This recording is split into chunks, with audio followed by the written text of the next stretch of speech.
I'm Mallory Nichols. If you don't know me already, I'm the president of YFP this year. I'm happy everyone was able to join. This is going to be a great program. It's our joint YFP NFDA program, What's Working Best for Younger Generations. This is sponsored by Brighton-Best International, an NFDA Platinum partner, Rotorclip, an NFDA Silver partner, Worth Industry North America, NFDA Silver partner, Advanced Components, AFC Industries, AIS, BTM Manufacturing, Copper State Bolt and Nut, Field, Sims & Specials, Sonfast Corporation, and SW Anderson. So thank you to all of our sponsors. Before we get into the panel, I just want to take a few minutes to talk about the relaunch of our YFP Mentor Program. We are officially launching today. So what that means is that you can go on the website and you can sign up to be a mentor or mentee. On the website, it's along the top, and you'll click on the YFP tab. There's a lot more information there about the program. I believe the deadline for applications is November 1st for both mentor and mentee. We will make the matches after the deadline, and we will send out your match in December. The actual program itself will start in January, and it will run for the full length of next year, so the full 12 months. And we would love for any of you guys to participate. This is, again, kind of the first time that we're doing this in the last few years. So you can expect to see some changes, hopefully a little more structure, and a really, really big focus on making matches that line up with what the mentee wants to learn and what the mentor can offer. So we've put a lot of work into this, and I'm really excited to get it launched. But now without further ado, I am going to introduce our panelists for today. We have Melissa Patel. She's the Director of Supply Chain for Field. We've also got George Hunt. He is the Midwest Regional Manager for Brighton-Best International. And then Tim Vath as well, General Manager for Solutions Industries. I am serving as your moderator today. And during this event, you guys will all be muted, as you can see, except for the panelists and myself. If you have any questions, we would love to take them. Just put them into the chat box, and I will be monitoring that. I will hope to just kind of introduce those things as we go, but if any of them kind of get left off, hopefully there will be time at the end for me to just kind of pull any that we weren't able to get to. And then with that being said, I'm going to kind of kick it over to the panelists. Thank you guys so much for being here today. If each of you would just like to introduce yourself and tell us a little bit about how you got in the industry and maybe some of your experience. I think we'll start with Melissa. If you want to go ahead. Good afternoon, everybody. Thank you, Mallory, very much. Well, first, thank you for including us into this panel discussion today. It's always great to see faces that I don't see on a regular basis. As Mallory noted, my name is Melissa Patel. I am very privileged to work at Field Fastener. They put a lot of intention behind our culture, which I think is very applicable to today's conversation in regards to onboarding new team members and specific focus on the younger generation. A little bit about, I guess, my background or kind of my progression, I guess, throughout my career that I think kind of relates this topic has to do with the mentorship and the leadership that I have received over my time at Field. I have been very blessed with very strong leaders that have been encouraging, insightful, providing very good feedback, pushing me maybe beyond what I thought was capable, challenging me in areas of the business that maybe I wasn't really excited to kind of participate in, but at the end of the day, it has been very helpful for my career development. So I can't say enough great things about the focus on mentorship that has kind of been instilled into me. And kind of related to the industry side of things, I have been blessed, I guess, in the other direction too, of having really good contacts, I would say friendships with people in the industry. What I really love about the fastener world is small, people are very connected, and people are always willing to help and kind of support whatever the needs are from my perspective. And a really quick story, I guess, from the very beginning of my time in the industry is I was at my first event, my first memory was a Midwest Fastener training for fasteners, and I was listening to a presentation on stainless and happened to catch the presenter in the hallway, which happened to be Bruce Wheeler, and chatted really quickly. And from that point on, I was 19, 20 years old. anytime I kind of needed help or guidance or assistance on any topic, he was always more than willing to share and provide insights that was very meaningful to me. And that's just one example of many people that I've interacted with, both at field and with our industry partners, of how willing and sharing I think people are. So that is my quick story about kind of how it led me to here today. All right. Thank you so much, Melissa. George, I'm going to kick it to you next. Perfect. Thanks, Mallory. First and foremost, I would like to say thank you to YFP and NFDA for having us here today. Similar to Melissa's remarks, I'm honored to sit alongside both Melissa and Tim today on the panel. To the industry leaders and just remarkable people nonetheless. You know, as Melissa said, it is so important to do this mentorship program and to talk about the younger generation because of where we stand currently in the industry today. We're seeing a lot of our good leaders starting to retire in the next 5 to 10 years. And I know it's heavily on the minds of all the companies throughout the industry as to how we're going to train our young people and how we're going to get new blood into our industry. So great timing on behalf of the YFP and NFDA, and I can't tell you how much I accept, this role as kind of one of the younger leaders in this industry and trying to help out our young generation. I started very early on at Brighton-Best International, 18 years old, senior year out of high school, sweeping floors in a warehouse. And similar to that, I know of Tim and Melissa, just worked up through the ranks. It's funny because I too, Melissa, have a similar story like that I wanted to share with everybody else, just about how this industry is so close and tight knit. I was at a Columbus show, which used to be the show of all shows before Vegas started. And I was pulled aside by Dick Kerr. And I had a conversation with Dick Kerr that probably lasted 2.5 hours. And for an individual like that to take a 20-year-old kid aside and give me the time to just make me feel comfortable where I felt like an outsider really helped me develop the confidence that I needed to try to grow within the ranks. And like Melissa, I had a lifelong friend, and that kind of translated down the road to Charlie, which was great. So for all the young people out there that are looking to try to better themselves and further their careers, we're going to talk about mentorship and a lot of other things today. Find yourself an experienced leader out there that you can hold on to. All right. Thank you so much, George. And then Tim, you're up. Yep. Appreciate, just like everybody else, appreciate the NFDA, YFP for having us. Really appreciate that. I see a lot of familiar faces here and some who may not know me or my story. So similarly to these two, been in the industry pretty much forever, working part-time, summer work, cleaning offices, working whatever I can do to basically make money, growing up. So definitely in my blood, went off to school, got an accounting degree, and my CPA license, and I still didn't know what I wanted to do fully. So I came back to Solution at that point on the accounting side and figured I'd figure it out at that point, which at that time, I guess I should have known I'd be sucked in forever, at least to this point. But generally always kind of wanted to be in business, in some sort of leadership role, which can obviously take on a lot of different, things and ideas and looks. So I figured understanding money and the financial side was a good foundation to start with. And that's what I did.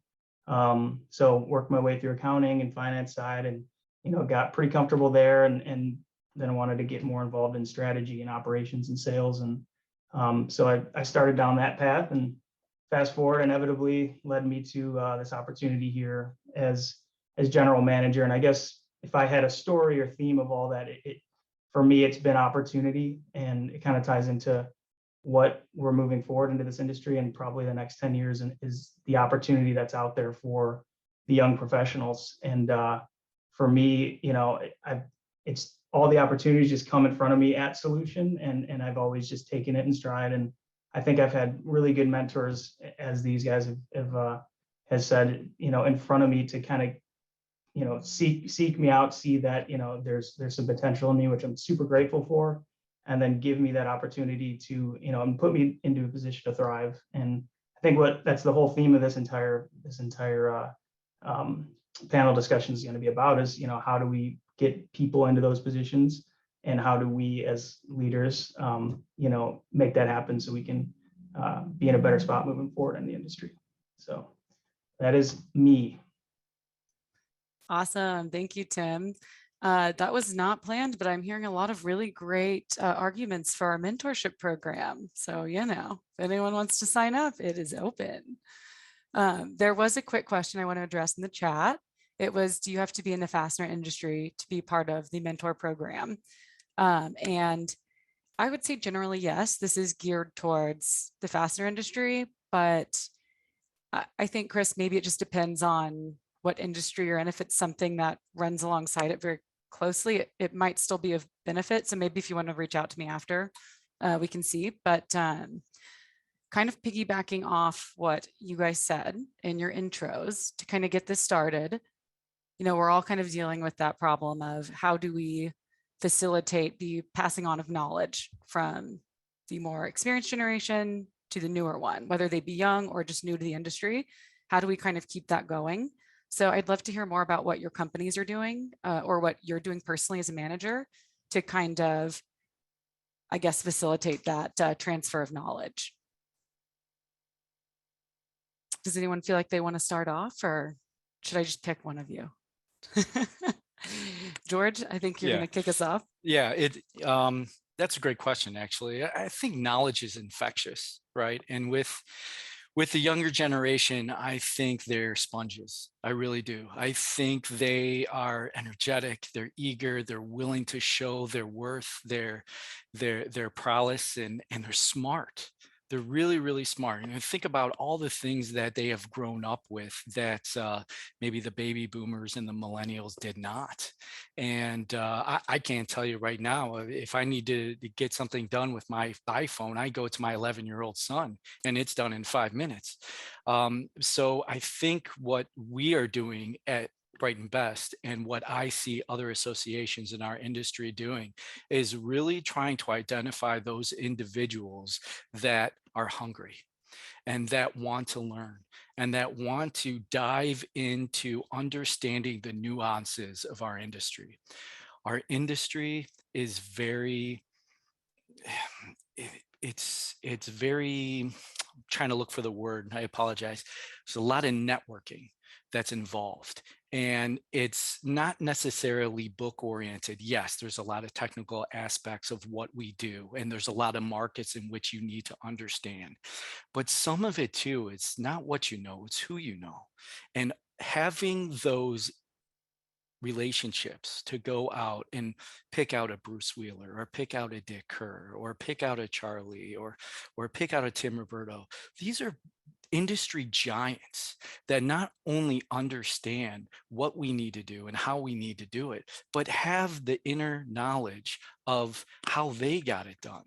And teaching our young workforce to take this and take it to the next level is just something that I think we need to be identifying and working on.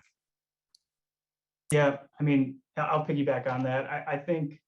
I think in general, our industry is often undersold for some reason. You hear a lot of speak that just kind of diminishes the industry and the potential that it can provide. I mean, again, piggybacking on what I was talking about, an opportunity. I think it's a really, really great industry. We don't sell the sexiest product, but most businesses out there don't sell sexy products. So I think it's important for us as leaders to sell the industry. And not in a phony way, but it isn't just fasteners. This is great business. There's a lot of opportunity there, and a lot of very important, talented people here. So it's just kind of putting people into the position. I like what George said, and kind of pinpointing the people that you see that have that intrinsic drive. Because you can only do so much as a leader and a manager to motivate. But at the end of the day, I think that's tough because external motivation tends to be short-lived in my experience. So I think it's more about cultivating your internal motivation and giving people the tools and ability and put them in positions to again generate their own motivation, generate their own success, and it's our duty, I guess, to find those within our organizations. So moving forward, we're in better spots as companies and industry as a whole. I can wrap, I guess, this question up, Mallory. I agree with everything that was just said. One thing, I guess, to add on from a field perspective is the intentionality about how we go about that training is something we've put a lot of emphasis on in the last year. So one of the, I guess, 2 points. One of the points is we have, as a leadership group, identified those that we feel have that drive that Tim was mentioning. So who do we feel are high performers that have that potential for the next opportunity that can come up in a month or 3 years from now? And they're going through a 12-month, very robust training program with together, I think it's a group of 10 or 11 individuals. It's the soft skills that kind of George talked about, communication and networking, as well as some technical training and other things. So there's a very big program that our HR group put together to really drive home the end goal of we need people at some point in the future to take leadership positions in the organization for scalability purposes. The other piece, maybe it's a little more tactical, is the onboarding of the new team members to making sure they're getting knowledge to be successful in their positions they're hired for. So it's not just, you're at a desk and go figure it out. It's really, again, goes back to the intention of here's the training program, here's the layout, the sequencing, here's the time frame for each of those. And something that we've created for our specific functional group is we call it Field University. So it's an associate through a doctorate level of tactical things that you are expected to do, and then more analytical things at the end, or negotiation things towards the end of the program. So I think to kind of bring it all, I think we're all on the same page. I think the key, you have to be very intentional, I think, about how you kind of craft and navigate through that training. Otherwise, I think it's just conversation if we're not really being focused on here are the individuals, or here are the people, or here's the programs that we're going to put together. Absolutely. I think it's so great to hear that companies have targeted training for potential candidates or younger employees that they think have great potential. It's just a really good way to invest back into that young talent. I know something that a lot of companies probably struggle with is how do we offer education to these newer people without a huge cost to the company. Is there anything that y'all's companies do that might be good for maybe a smaller company or a company that doesn't have a ton of financial resources to put aside for something like that? Any ideas or suggestions? I could just hop in. I think I can speak for everybody here. I think our industry does a fantastic job in providing, industry-specific education that's really affordable and accessible. And I think all of our organizations and our associations, definitely do a good job of getting it out there to the management teams, and whether it be, FTI, IFI, all of our different regional associations. And it's super important to continue this education. I think, not only from, again, advancement opportunities in the future, but just as a tool for, technical support for our customer base. I think, so in terms of, specific to the fastener industry, I think it's pretty accessible and doesn't break the bank much, especially, again, for smaller companies, because, you're not going to have that high dollar budget to tie into. Beyond that, through a macro lens, when you get more towards, education through a university or local college, I think that gets trickier. Obviously, it gets more expensive, and it really depends at that point on the investment and the outlook of the individual, I guess, in terms of what the future holds for them, and where it provides value for your organization and the person. And that doesn't even mean directly related to the company, but retention could be a value, ways to get value through that. So my 2 cents. Yeah, Tim's absolutely right. I mean, the resources are out there. They're available, Mallory. And you don't have to break the bank if you don't want to. You just need to know where to go and to look. So for those people that are offering these classes and these seminars, associations, as Tim alluded to, FTI, IFI, please continue to do that because it's important. I don't know if we stole this from Field or Field stole it from us, but we also have a BBI university on the back end as well that train our young people. However, we also take that a step further and we allow our managers, our outside territory sales managers and regional managers to dissect some of that information off those tutorials to teach our customers who are interested in learning something new about US Anchor or ironclad gloves or socket cap screws, what have you, it doesn't matter. So we take that a step further and actually offer it to our customers. We also offer Fastener 101 classes free to all distributors that are out there. And we kind of have a rolling circus around the country at all the regional managers that will take a day and will sit with 50 to 100 people that will teach you the basics of what a socket cap screw is, what a hex head cap screw, and so on and so forth. So I think the goal is, or the resources are there. It's just making sure that our young people stay hungry and know where to go for those resources. Yeah, definitely agree. Every comment that was made. I guess a few things in addition to what was said. The lunch and learn concept kind of that George was alluding to, I think is a really powerful way to get the technical training for different commodities throughout the industry. We do that quite a bit with our suppliers. Another concept we do a fair amount is train the trainer concepts, meaning you might not know a lot about order entry or O-rings. Learn it, understand it, and then train the balance of the team. So we kind of internalize a lot of our trainings. So you become more educated and you become the subject matter expert on that specific thing. The other thing we purchased a few years ago is LinkedIn Learning. So that's kind of self-directed trainings. You can do anything from how to make a sandwich, I guess, to how do you communicate effectively and have difficult conversations. So a lot of our team is a part of that program. We do initiatives monthly, gift cards for hours tracked and who's participating in those programs, make sure we're utilizing the tool. But I think, as everyone said, the opportunity is there. And our philosophy at Field is it's really the team member that needs to be driving these additional things that they feel are important for their success. We can provide, it's our position, we will give you the training necessary to be successful. But if you're really interested in something, you need to have that drive to be raising your hand to say, I need more information on Brighton-Best. Okay, George, Bob, can you talk and we can have more discussion? Really, that I think is an important piece to make sure people aren't just waiting to seek the training always. They should be raising their hands and kind of inquiring on those things. Absolutely. Yeah, we definitely do have a lot of great resources in this industry. So I think you're right. It just takes asking the question and putting it out there that you want to learn something new.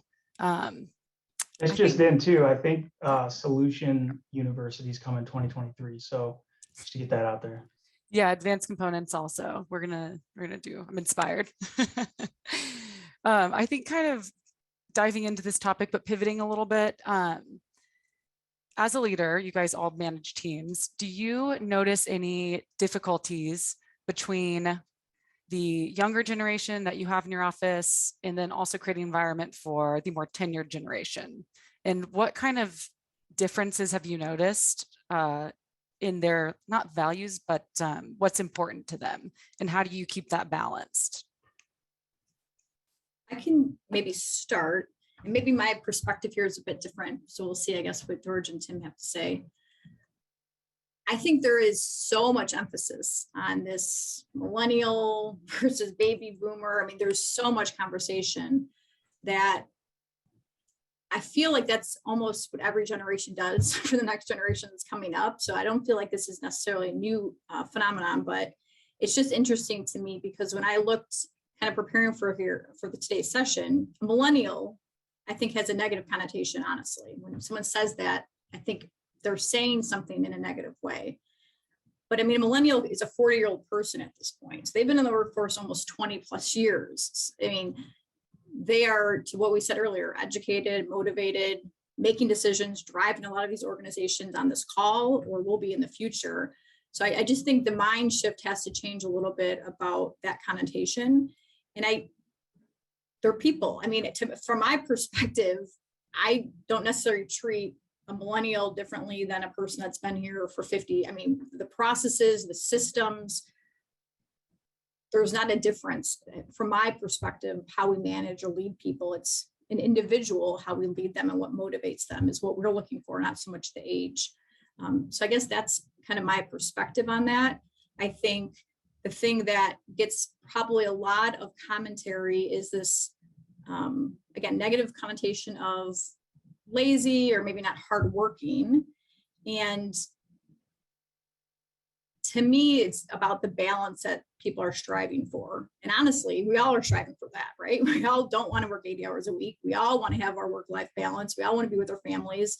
So again, I don't necessarily think that's a generation thing, but I think it's brought to light probably what everyone's been seeking for a long time. It's just getting a lot more conversation around it, which I think is actually healthy. I think that's the right thing that should be happening. So I guess that's my perspective of it. And the only other difference, I wouldn't say difference, but, and again, it's not new generation, it's new people to the organization. It's the inclusion piece. How can they make a difference within the organization, within the industry to really drive results? You know, people want to be involved with the decision-making and really showing their worth. And to me, that's not an age thing. That is just a people thing at the end of the day. Melissa's absolutely right. And I'm sure Tim will agree that we're talking about culture here, really. And, you know, why we don't see it as an issue at Field and Solution and Brighton-Best International is because we have a very strong culture and it's a team atmosphere and we don't separate no matter what. And I think because of that strong culture, you see the best of both worlds. People come together unified and do best business practices. What you're good at might not necessarily be something that I'm good at, but you know what? I'm going to try that. It might benefit me moving forward. So I think the organizations that have strong cultures and understand who they want to be really don't have to necessarily have to deal with millennials versus baby boomers versus Gen Xers, because at the end of the day, as Melissa said, we're all people and we're all in this together and we're trying to go in a single direction. I agree again with Melissa about I think really what it alludes to is work ethic, right? And I think the premise is really goes back to time. It's all about time and how people value time. Experienced leaders might value time as something to invest. I need to put in 60 hours of work or my employer is not going to think I'm working very hard. As opposed to maybe the younger generation says, well, I can do your 60 hours worth of work in 30.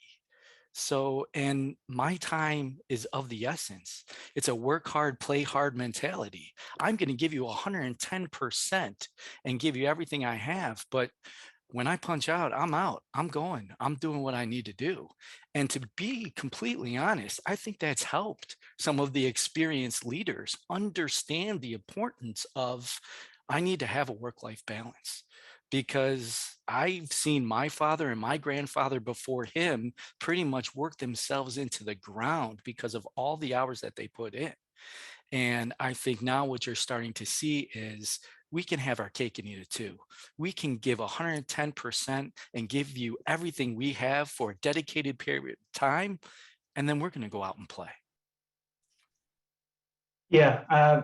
You know, not to beat a dead horse, completely agree. You know, when I was thinking about these questions, I was trying to find, you know, trying to think of like our staff and trying to think of differences between, you know, the veterans and the younger staff. And there's just exceptions to everything. I think it just comes back to the point of people are people, and we're a microcosm of society, right, at each organization. So there's a very diverse group of people, and whether it's age or different personality traits, it's our job to manage them, and it's going to come with challenges. You know, some might want a heavy level of involvement and supervision. Some might want to run on their own. But you know, to their point in terms of like work-life balance, I think George is correct. And I think the stereotypical, or I guess classical definition of work-life balance is, you know, I want to work in the set of hours that I'm given, and I don't want to take work home physically or mentally. And I think that's kind of transitioned now with the younger generation. Obviously, the pandemic has accelerated all this, but flexibility is way more important and integral into the work-life balance because I think, you know, like George said, the 60 hours to 30 hours, like it's about results and it's about work done. And I think that's the most valuable measure of I guess the most of an efficient employee at that point and an efficient staff. Now that gets tough. I know there's different, you know, it's a department by department basis, and we have work hours and there's, you know, challenges, but I think flexibility definitely is important to the younger generations. And I think even like George had alluded to, has kind of trained or taught maybe the veterans that there's a different way to do it, and it doesn't always mean it's the wrong way, and it could be even, you know, better and more healthy. So yeah. Awesome. Thank you, guys. There are some questions coming in our chat, and I think you touched a little bit on this one. The two of the questions I think we can kind of tackle together. It's what can we teach the veteran members of the fastener industry as a younger generation, and what are the things that are frustrating us as a younger generation? And then on top of that, what are the things that, no, I think I already said that. So basically, what frustrations do we have? And what is it that we can teach the next generation and contribute? I like that we're considered young. Maybe I'll speak for George and I, so that's awesome.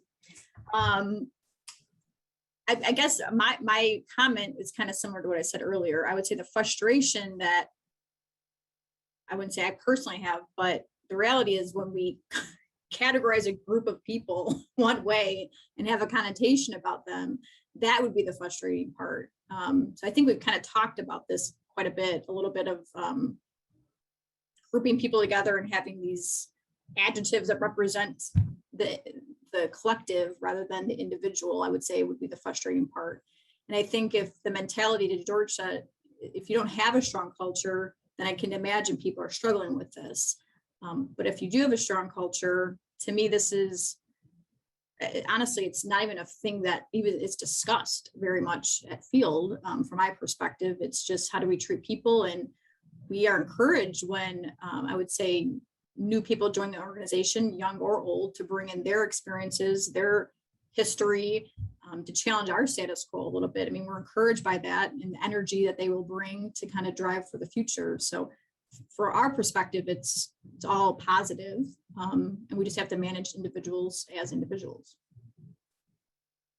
Yeah, and I'll add, I think this was, more early on in my career, but I guess something that could be frustrating for somebody up and coming is, you know, the guarding of information and ability and knowledge. You know, again, this comes back to culture. So if the culture is not there, this is probably going to be an issue. But nobody benefits from, you know, the elders and the experience just trying to hog all the information and not letting the up and comers and the younger, you know, the younger staffs in these organizations thrive and learn and make mistakes and make decisions that they're going to have to own up to. And I think that could be frustrating, but I think that's also gotten better through time. And again, like Melissa said, it comes back to culture inevitably. I'm going to spin your question, and I'm going to let's give advice. There's two pieces of advice that I would give to the experienced generation as opposed to the younger generation. And the advice I would give to the experienced generation would be adapt, change, be open to differences of opinion, and be open to do something differently. And Tim kind of touched on it a little bit, and I'll just try and expound on it. And that is, you know, it does no good for anybody to keep your knowledge in. leave something behind, mentor somebody, get somebody under your wing and try and teach them as much as you possibly know, because that's valued information that will not only benefit you in the long run, but also your organization. What I would say to the younger generation is what I would like to say to myself at 20 years old, and that is, be patient. Be patient. This isn't going to come in 2 years. You're not going to make $200,000 at the age of 23. I don't care what you know and who you know and how many degrees you have. You want everything and you want it now. I get it. I do too. Believe me, those of you who know me are laughing out loud right now. But the more patient you become, the better off you're going to be. Awesome. Thank you, George. It's funny to your point. I feel like I remember a time where I felt that way and I was so impatient, and I slowly feel myself turning into this kind of stubborn person that doesn't want to do things a new way. And I'm like, wow. So it is great advice and something to keep in mind. I kind of want to take this chance here, since we're about halfway through, to pivot to something a little different, because we had a lot of questions about hiring. It is a really hard environment out there right now to find good talent, keep it, and everything. So I think let's start out with, how are you guys finding new talent, and what do you do to keep it? Go ahead, Tim. I'll start and let you guys take it from there. But obviously there's traditional methods with Indeed and LinkedIn and all the job posting sites, and you kind of have to keep a wide net and look at a broad population to find the best talent. And not to pivot, but remote work obviously removes a lot of those geographical barriers that previously would limit your talent pool. And again, it's per department, it's not for every single position. But as for non-traditional, I kind of have a couple off the wall, but they're simple. It's just one, never burn any bridges. You're never going to know who you're going to run into down the line, or who you're going to need back, or any of that, so always try to leave on a good note with people, and have people leave a good note with you. Another one that sounds simple is just always be looking, always keep your ears open. And everybody has lives outside of work, and we're interacting with people, whether it's at the store or whatnot. And I'm always just kind of seeing, hey, what type of personality traits does this person have? What are they personable? Are they energetic? Are they speaking intelligently? And you never know where you're going to find somebody or a prospect to hire, because you're right, the market is very tight. It's tough. So you kind of have to broaden your scope of how you look. And I'll let them kind of take it from there. That's great advice. And I kind of read the question, what our company is actually doing to hire new people. But I think Tim's right at identifying what younger people should be doing to make sure that they're hireable, right? I'll take the spin of, what we're doing as an organization. And I tell this to a lot of people too. So if you've heard it from me before, I apologize. I only know one thing, and that's Brighton-Best International, right? I've been there for my whole career. The good thing about that is I know everything there is to know about Brighton-Best International. The bad thing is I only know Brighton-Best International, right?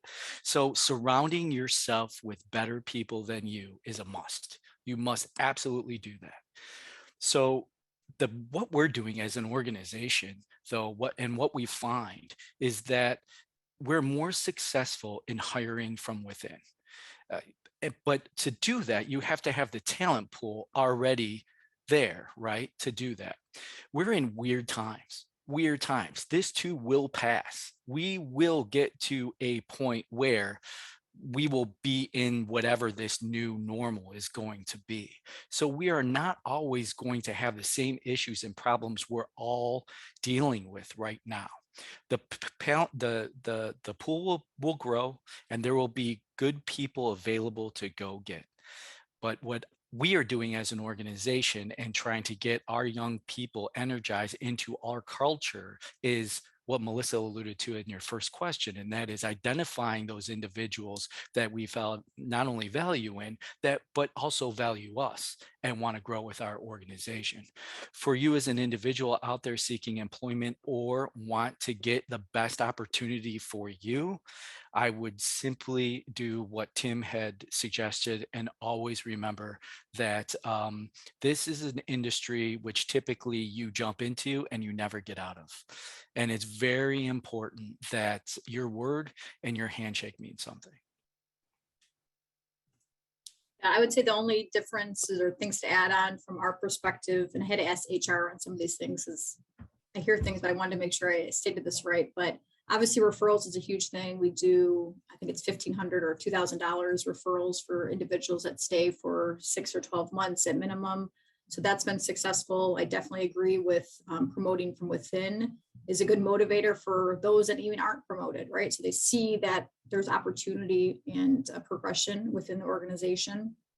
I think having the culture that we've all talked about is super important of drawing talent, because it is a differentiator from other places that they might be applying for. So that always is our number one priority, to make sure our culture is always improving, not just staying stagnant, but always looking to improve. And I guess my comments, and probably all of ours, is coming from a distributor perspective. Obviously, I interact with a lot of manufacturers, so I think the spin is quite a bit different, maybe from a manufacturing perspective. But at field, and maybe the others on the call, I wouldn't say we've had a lot of challenges getting people into our organization, but I definitely know that manufacturers are struggling. So I don't have a lot of personal experience because I don't work as a manufacturer, but that is something that I definitely think about. And I know not as much as a manufacturer would, but the talent of bringing in that skilled labor to run the machines, and it's an art and a science kind of all combined into one. And it's definitely something that isn't promoted near as enough as it should be, at high school level or vocational schooling. So I would say that to me is an opportunity for improvement for our industry, is how do we draw probably more from the manufacturing side of the business, rather than focus on the distributors, from my perspective. Absolutely. And I think that poses a great question. As a distributor myself, I wouldn't be able to speak on it. Tim or George, do you guys have any thoughts on kind of Melissa's ending question about, I think maybe, is it like tips on drawing talent into the manufacturing side? Yeah, and I just saw a pop up in the chat too about something similar to this question, so I'll try to add to that as well.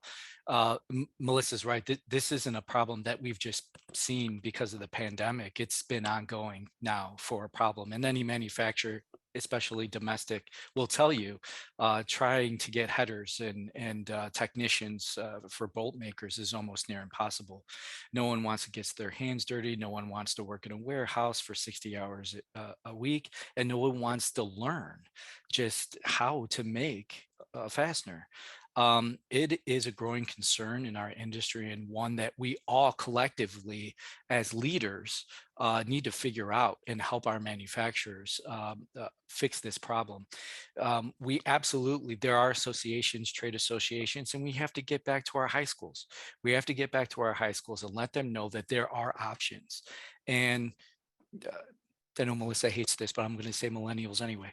When we were millennials, what was our option, right?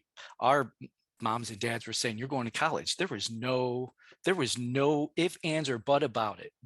By the time I was in 8th grade, we were already thinking about college. That was your choice. But if you're talking about the baby boomer generation, it was, you can go work at Ford. You could go work at a trade school. You can go into the Air Force. There are a lot of different avenues. I really think we're starting to transition again and let everybody know that there are options for you. Not everybody is geared to go to college. There are a lot of options out there for anybody who wants to learn and to work. And I think that there is an opportunity for us to try to help our manufacturer friends get that pool of individuals that want to be successful, that will give them another option other than college. Yeah, and I completely agree. I would take it a step further. I think it's probably to some people detrimental to just go to school to go to school. I think people, you know, like you had said, we were all pushed no matter what. You got to go to school. Got to go to school. It doesn't matter, and then it kind of sets them back in a lot of ways. And I think it is important to kind of get out there and show that there's a lot of other opportunities out there. And like you said, get in touch with the vocational schools, get in touch with the high schools, and show that there's careers, outside of education. Because, and quite frankly, I mean, I think it could be shifting. Education isn't necessarily the differentiator it once was either. I mean, it's a very populated world now that we all sort of have, and then not to be, eventually you're going to have to invest in technology down the line. That's not a short-term fix, but that's out there, and you're going to have to mitigate the loss of that skilled labor, and unless there's a huge, resurgence of skilled labor. Melissa, did you have anything else you wanted to add to that? All right, awesome.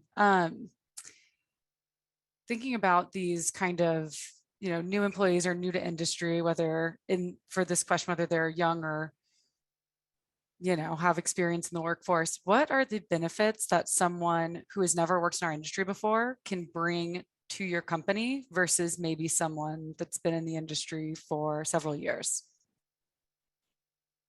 Yeah, innovation, idea sharing. A lot of what we talk about at Field, and we have several that are part of different organizations that are leaders with that, not in the fastener industry. So there's information sharing, between presidents of organizations or CFOs of organizations. It's just really good. I find it very healthy to have different people's perspective outside of the industry. I mean, it could be maybe other distributors or wholesalers, but having peers outside the industry, I think, opens your mind up to different ways of approaching things from a selling perspective or a buying perspective, a technology perspective. That's the biggest benefit, is bringing innovative ideas that we haven't thought of and seeing something from a different perspective. We all, George mentioned, I think he's been here 20 years. I've been here almost 20 years. We kind of see it as it is because we either helped craft it or that's just how we've done it, which is the worst thing ever, to be like, we do this because we've always done it. But people coming in to say, well, that doesn't make sense, and why do we do it that way? Definitely, I think, opens up the minds of others around them to really challenge the status quo. So to me, that's the biggest benefit of having people outside the industry join the organization. I'm going to share a quote from my favorite movie, Shawshank Redemption. Institutionalized. That's what I am. I've been with the organization for 25 years, right? So I know Brighton-Best. That's all I know. So the best thing that we can do is bring on a fresh set of eyes. Somebody who understands manufacturing, someone who understands distribution, someone who understands quality, someone who understands offshore buying, things that I'm not good at. And those are things that bring a different set of eyes, a different set of knowledge, a different set of skill sets to our organization that might say, well, why are you doing it that way? Where I was at my other organization, this is what we did, and this is how we got to that level. And you kind of step back and you think, wow, that makes sense. That makes sense. We were doing it, not that it's wrong, but if we incorporate the tools that we have and the tools that you have, and we get it to work harder for us, it's a beautiful thing. It really is. So I do believe it's important for any organization to go outside the walls of the culture that we've built just to make sure what we're doing is right. Yeah, and I mean, you guys probably touched on most of it, but I think the word perspective is kind of everything. And that's not even just to, different industries. I think that's super important too, because obviously there's a ton of different perspectives and different ways to do things. But even within our own supply chain, we've gathered so much knowledge and expertise and value. Just, they came from a coder, they came from a manufacturer, this one came from an OEM, and they give you your perspective on like, well, no, this is how it works actually and benefits us. And or this is how we do it here. So let's cater our, operations and processes to cater to make it easier down the supply chain and things like that. So yeah, I think it's all, if you're stuck, you just can't be stuck in your ways. And it's always good to kind of, get rid of that institutionalized knowledge, like George is saying. Absolutely. Something that we have, I feel like kind of keep coming back to and touching on through all these topics is technology. And so before we kind of wrap up, I just want to touch on technology and not just millennials, but the entire younger generation's relationship with technology and being raised with it and how it affects them differently and how that can be used to your advantage as a leader or a business owner. Have you guys experienced anything like that with your teams or yourself? Yeah, I think the answer to how technology has affected everything in every way, and it won't stop. Gen Z, I think, is, the first generation that will be, completely grow up and immersed in technology, I guess you can say. They don't know anything else. It's like my 2-year-old, my wife and I never give him a tablet or a phone, but when he gets a hold of it, he just knows how to use it. And it's just like mind blowing to me because it's just because he sees us, he sees people on TV using them. So it's obvious, it's here, it's going to be here, and it affects everything from business processes to the way businesses communicate, the way supply chains communicate as a whole, obviously buzzwords like blockchain and all that. But specifically to how people operate, I think it definitely, it sets up, I think the younger generation is very good at multitasking. Their bandwidth is much wider to be able to take on a lot of things at once. But that's also a negative because it disrupts there's a lack of depth of focus in some ways. And you have to multitask in the right way because there's a lot of things that can get in the way and you're multitasking the wrong things. So again, just making sure you're developing them to multitask the right way and kind of get rid of all the nonsense. But I think that's a huge benefit for the younger generation to be able to have a capacity to take on more.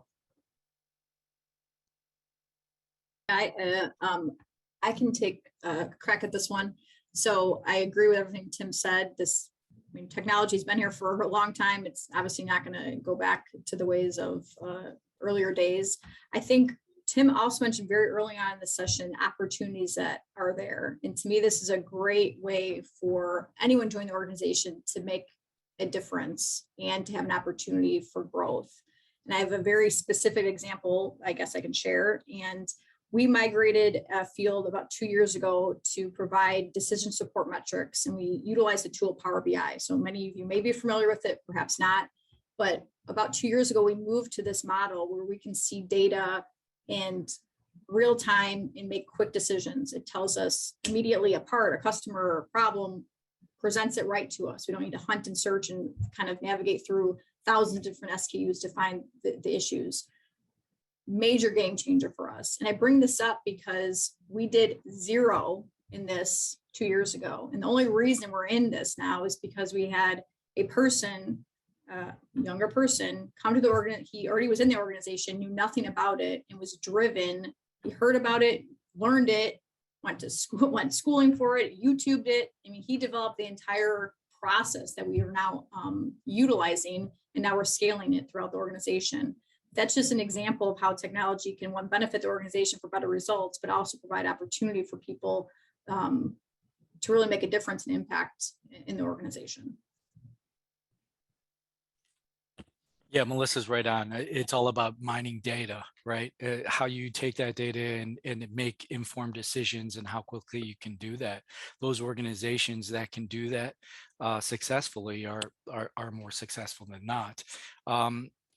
I think you're seeing technology so prevalent in our industry today because we're so far behind. We're one of the most mature industries in the country, yet we really didn't utilize technology up until probably maybe 15 years ago when we started really getting into e-commerce and websites and how do we, ERP systems, and it was archaic to us. Now it's, we're an IT company that sells fasteners, really.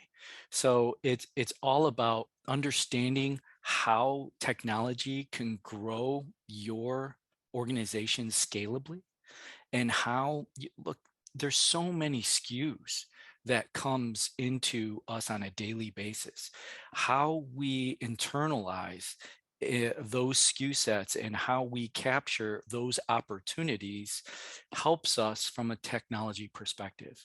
The younger generation definitely will see an opportunity in doing this. And if technology is something that is very near and dear to your heart, this is your ticket to grow that corporate ladder. Awesome, guys. I think we are kind of wrapping up to the end of our session here. I feel like we could probably keep going forever. I did have a quick one more question that I want to throw at you guys from our chat. And it is, how should new employees with less than 2 years experience bring in fresh ideas without, I think really without feeling intimidated? I mean, that's up to us as leaders to create an environment that the environment and the opportunity and the platform to be able to do that. And I think it's important, again, back to the whole, not being guarded with information. It's also important to get them involved in meetings and give them the data, give them the information to be able to make these decisions and make these, bring these ideas to the table. Because if we're not giving them that opportunity, then we're not doing our job. Of course, it still has to come, from a driven individual that wants to succeed and develop and advance in the company. But we have to make sure that those forums exist, and they're just not sitting there stuck at their desk all day and feel intimidated to come knock on the door. I mean, so I think, again, kind of a part of all of this, it comes back to having a good culture, having a good work environment, being collaborative as a team, and putting people and giving them, the platform to do so. Be confident in your ability to sell your idea. Don't go in half-assed. Do it. You are at that organization for a reason, because they see something in you. Go and sell that idea. Leaders like that. They love it. If you're infectious about whatever it is you're trying to sell, so too will the person you're talking to. And if they're not the right person you should be talking to. And take constructive criticism. There's a lot of out there too that you have to be able to say, okay, that's a great idea, but what about this? What about that? What about this? Have you thought of this? Take it back. And every question that they ask, make sure that you get back to them with an answer. Persevere. Don't be afraid. It all goes back to confidence. If you are confident in your ability to sell that idea, chances are that company will invest in the idea as well. To Melissa's point that she just brought up in her last example. And if the idea sucks, it sucks. I'd way rather have 20 bad ideas and than never hear any ideas. 20. I have 40 bad ideas in a day. I mean, I was being generous. You only need one. Yeah, I think, George, your comments are spot on. I guess just a slightly different spin. To me, we hire people to solve problems. I mean, every day there's something that comes up that needs to be addressed. It could be small, like a part level availability situation, or a bigger issue, but we hire people to make sure they can solve problems. So if there is a problem, to me, it's not, here, George, I have a problem. It's, I have an issue. Here are my 3 solutions. I'm thinking solution A. George, are you in the same, or am I going down the right path? Yes. And here are some feedback things to think about. So to me, it's not throwing problems at someone else to fix. You should be prepared to provide the solution to that problem. And if you're not confident, asking those people around you to make sure you're on the right path. Awesome, guys. Thank you so much for a great panel. Melissa, Tim, George, you guys are a wealth of knowledge. I think that there's a lot of really great takeaways. For me personally, I think what I'll mostly take away from it is that it all comes down to culture. just creating that environment where knowledge is shared, there's an open flow of conversation, talents identified and rewarded, and people are just encouraged to take charge of their own destiny and better themselves, which in turn betters the company and the industry. So this is just kind of us wrapping up everything. If you guys would please take a moment to complete our survey, which will be sent out via email. The feedback's really important. It helps us with the future programs. Coming up in the future, we're looking forward to our next virtual event, which is NFDA CEO and Executive Virtual Roundtables on October 12th. The joint YFP and NFDA virtual holiday celebration is on December 14th, and both events are free. So be sure to register and save the dates. Our next in-person event is the Executive Summit in Naples, November 9th through 11th. Registration is open now and it's on the NFDA website. So hoping that you guys will join us there. And again, to our panel, thank you so much. Thank you everyone for tuning in. I hope that you guys took something home with you and something that will help you out in your current businesses or any problems you're having. And I hope you'll have a great rest of the day and rest of the week. Great job, Mallory. Thank you, guys. Thanks, Thank Mel. you. Thank Take you. care. Thank you.